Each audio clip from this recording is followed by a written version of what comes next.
iba-ibang dako na pamamahayag at symposium na ginagawa sa mga barangay sa sulok ng ating kapuluan ng bansa, ay hindi nawawala ang katanungang ito na bakit ang mga Muslim ay hindi na kumakain ng baboy.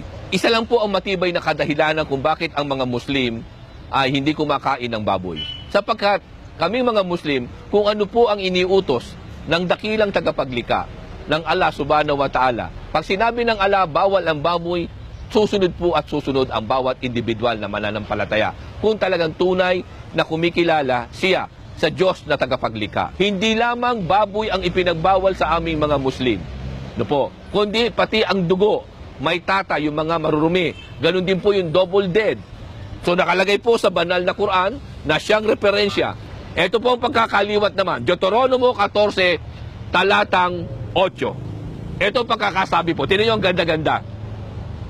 At ang baboy, sapagkat may hating paa, ngunit hindi ngumunguya, ito'y marumi sa inyo.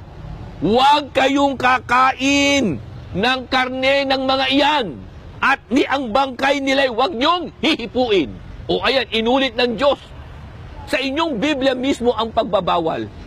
Anong ibig sabihin po nito, mga kababayan? Anong ipinapahiwatig ng Diyos mismo sa inyong Biblia? Na ang pagbabawal ng pagkain ng baboy ay isa sa pinakamahalagang kautusan ng Diyos.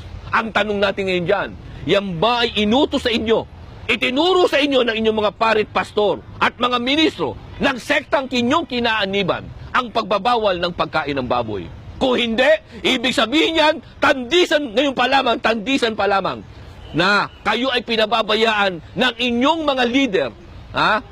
Kung ano mang sekta ng reliyon meron kayo na hindi nagbabawal ng pagkain ng baboy, pinababayaan kayo na magkasala, makalabag sa kautusan ng Diyos. Ang bilin pa naman ng Diyos.